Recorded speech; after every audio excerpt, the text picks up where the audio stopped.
नमस्कार। SPT news में आपका स्वागत है। पेश है 23 दिसंबर मंगलवार दोपहर 3:15 बजे राजस्थान के विभिन्न शहरों की 15 बड़ी खबरें। पूरे उत्तर भारत में कड़ाके की ठंड और घने कोहरे ने जनजीवन थाम दिया है। बर्फीली हवाओं के कारण मैदानी इलाकों में पारा तेजी से लुढ़क रहा है।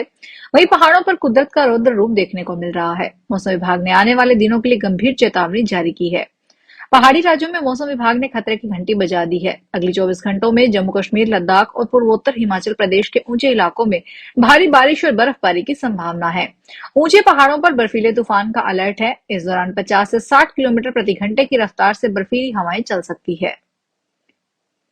अरावली पर्वतमाला के संरक्षण को लेकर प्रदेश में चल रहा आंदोलन अब और तेज होने वाला है। एनएसयूआई राजस्थान 26 दिसंबर को जयपुर में अरावली बचाओ भविष्य बचाओ नारे के साथ बड़ा पैदल मार्च निकालने जा रही है। यह मार्च एनएसयूआई प्रदेशाध्यक्ष विनोद जाखड़ के नेतृत्व में होगा और इसमें कांग्रेस के वरिष्ठ नेता और एआईसीसी महासचिव सचिन पायलट भी शामिल होंगे। पायलट की मौजूदगी से इसे आयोजन को राजनीतिक और सामाजिक स्तर पर बड़ी ताकत मिलने की उम्मीद है। पैदल मार्च जयपुर के गवर्नमेंट हॉस्टल से शुरू होकर कलेक्ट्रेट सर्कल तक जाएगा। एनएसयूआई के कार्यकर्ता, छात्र, युवा और पर्यावरण प्रेमी बड़ी संख्या में इसमें हिस्सा लेंगे। कोटा पहुंचे राजस्थान के पुलिस महानिदेशक राजीव शर्मा ने पुलिस लाइन का निरीक्षण करते हुए कानून व्यवस्था, पुलिस कल्याण और जन सुरक्षा से बड़े विभिन्न पहलुओं की समीक्षा की है। उनके साथ अतिरिक्त महानिदेशक पुलिस हवा सिंह घुमरिया भी मौजूद रहे। डीजीपी ने पुलिस लाइन परिसर में विकसित किए गए गार्डन, ओपन जिम और अन्य सुविधाओं का अवलोकन किया। इस दौरान पुलिस अधिकारियों व कर्मचारियों के प्रतिभावान बच्चों को सम्मानित किया गया तथा पुलिस परिवारों से संवाद कर क्वार्टरों की साफ सफाई व मूलभूत सुविधाओं से जुड़ी समस्याएं सुनी गई। डीजीपी ने कहा कि कोटा शिक्षा की नगरी है और यहाँ तैनात पुलिस कर्मियों को अपने बच्चों को अच्छी शिक्षा देकर आगे बढ़ने के लिए प्रेरित करना चाहिए। अधिवक्ता समित बिश्नोई को राजस्थान उच्च न्यायालय की जयपुर पीठ का उप सॉलिसिटर जनरल नियुक्त किया गया है। उनकी यह नियुक्ति 3 वर्षों की अवधि अथवा अगले आदेश तक प्रभावी रहेगी। नियुक्ति आदेश की तिथि से यह फैसला तत्काल प्रभाव से लागू रहेगा। भारत सरकार का कानून और न्याय मंत्रालय द्वारा सोमवार को इस संबंध में आधिकारिक आदेश जारी किया गया है।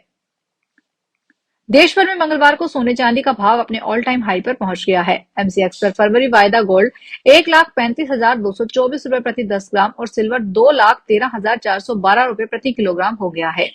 इसके अलावा स्पॉट गोल्ड 4400 प्रति ऑन्स और सिल्वर $69.23 प्रति ऑन्स के ऐतिहासिक लेवल पर पहुंच गया है। सोने चांदी की कीमतें बढ़ने के पीछे फेड रेट कट की बढ़ती उम्मीदों के साथ ही बढ़ता भू राजनीतिक दबाव भी है।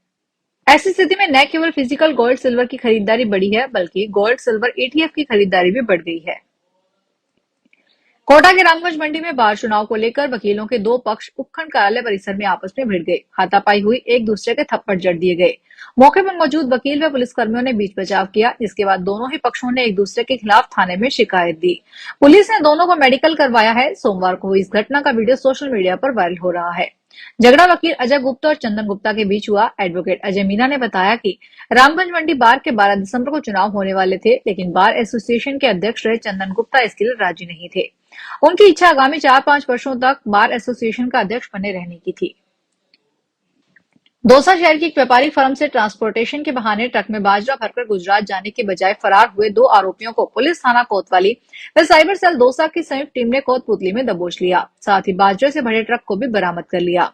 थानाधिकारी भगवान सहाय ने बताया कि राजा कॉलोनी निवासी मनोज नाटनी ने मामला दर्ज करवाया है कि उनके औद्योगिक क्षेत्र सोमनाथ नगर स्थित फर्म सुनील इंडस्ट्रीज से गुजरात के सुरेंद्रनगर में बाजार भेजने के लिए दौसा अलवर ट्रांसपोर्ट कंपनी के माध्यम से ट्रक मंगवाया था।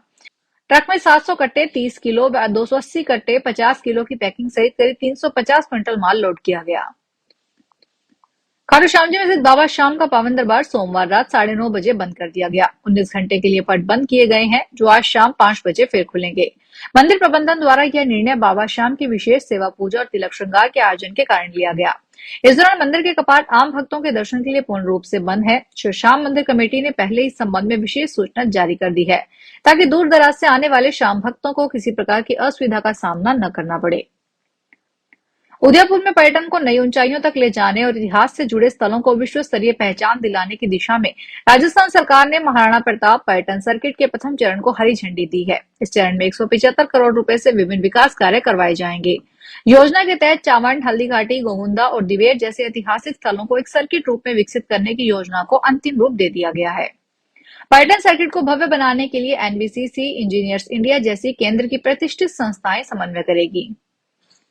शेयर बाजार में मोटे मुनाफे का झांसा देकर साइबर ठगों ने मुंबई के 63 वर्षीय सेवानिवृत्त बैंक अधिकारी से 1,35,00,000 रुपए की ठगी कर ली। पुलिस ने इस मामले में 12 लोगों के खिलाफ केस दर्ज किया है। वह यूट्यूब पर जैनम ब्रोकिंग लिमिटेड नाम की एक फर्म का विज्ञापन देखकर उनसे संपर्क में आई थी, जिसके बाद उनका mobile number 121 community hub Jainam नामक एक व्हाट्सएप ग्रुप से जोड़ दिया गया। डी की ग्राम पंचायत टोडा की प्रशासक कश्मीरा को पद से हटाने के आदेश पर राजस्थान हाई कोर्ट ने रोक लगा दी है। उन्हें ग्राम पंचायत की बैठकों में लगातार अनुपस्थित रहने के आरोप में हटाया गया था। जिला परिषद के मुख्य कार्यकारी अधिकारी द्वारा करवाई गई जांच में कश्मीरा को दोषी पाया गया था। इसके बाद उन्हें 17 दिसंबर 2025 को प्रशासक पद से हटा दिया गया था। प्रधानमंत्री किसान सम्मान निधि योजना का पोर्टल करीब 2 माह से बंद पड़ा है। इसका सीधा असर किसानों पर पड़ रहा है। झुंझुनू जिले में हजारों किसान पंजीकरण नहीं करवा पा रहे हैं। किसान तहसील, जिला कार्यालय और ई मित्र केंद्रों के लगातार चक्कर काटने को मजबूर हैं, लेकिन समाधान कहीं नहीं मिल रहा है। किसान लालचंद व अनीता ने बताया कि पोर्टल बंद होने के कारण जिले करीब 2,500 किसान पिता की मृत्यु के बाद अपने नाम से नया पंजीकरण नहीं करवा पा रहे। वहीं सैकड़ों ऐसे किसान हैं जिन्हें 21वीं और चौथी किश्त की राशि नहीं मिली है और इसके लिए जरूरी अपडेट भी नहीं हो पा रहा। बाड़मेर में कलेक्ट्रेट को धमकी मिलने के बाद हड़कंप मच गया। सूचना मिलने के बाद कलेक्ट्रेट परिसर को खाली करवाया गया। इस मेल में बाड़मेर कलेक्ट्रेट के साथ ही एक्टर रजनीकांत समेत अन्य तमिलनाडु के अन्य नेताओं के घर को ऑफिस को भी धमकी दी गई। एसपी नरेंद्र सिंह मीना ने बताया कि सोमवार रात 10:45 पर धमकी भरा मेल आया था। इसके बाद पूरे कलेक्ट्रेट परिसर को खाली करवाया गया। एसपी नरेंद्र सिंह मीना ने बताया कि सुबह कलेक्ट्रेट के पीए ने लेटर भेजकर इसकी जानकारी दी। इसके बाद टीमें यहां पहुंची और पूरे परिसर को खाली करवाकर सर्च ऑपरेशन शुरू करवा दिया गया है। दिल्ली की अदालत ने चीनी वीजा घोटाले से जुड़े सीबीआई मामले में कांग्रेस सांसद कार्ति पी चिदम्बरम व अन्य के खिलाफ आरोप तय करने का आदेश दिया है। यह मामला 2011 से जुड़ा है, जब कार्ति के पिता पी चिदम्बरम गृह मंत्रालय के मंत्री थे। पंजाब के तलवंडी साबो पावर लिमिटेड नाम की कंपनी की वार्डर के तहत 2011 में एक पावर प्रोजेक्ट चल रहा था, जिसमें चीनी कर्मचारी काम कर रहे थे। इन लोगों के लिए स्पेशल प्रोजेक्ट वीजा जारी किए गए थे। जम्मू कश्मीर में आतंकी घुसपैठ की आशंकाओं के बीच सुरक्षा एजेंसियों ने बड़ा कदम उठाया है। सीमा से सटे इलाकों में आतंकियों की घुसपैठ की कोशिशों को नाकाम करने के लिए सेना, बीएसएफ और जम्मू कश्मीर पुलिस ने संयुक्त रूप से सर्च ऑपरेशन चला रही है। ये सर्चिंग बॉर्डर एरिया के 80 से ज्यादा गांवों में चलाया जा रहा है। अधिकारियों के मुताबिक खुफिया इनपुट मिले थे कि आतंकी संगठन घने कोहरे, सर्द मौसम और दुर्गम इलाकों का फायदा उठाकर घुसपैठ की कोशिश कर रहे हैं। इसी के मद्देनजर यह बड़ा ऑपरेशन शुरू किया गया है। फिलहाल इस बुलेटिन में इतना ही। फिर हाजिर होंगे बड़ी खबरों के साथ। अगर आप भी अपने आसपास की छोटी बड़ी और महत्वपूर्ण खबरों से अपडेट रहना चाहते हैं तो सब्सक्राइब कीजिए हमारे चैनल एसपीटी न्यूज को और प्रेस कीजिए बेल आइकन पर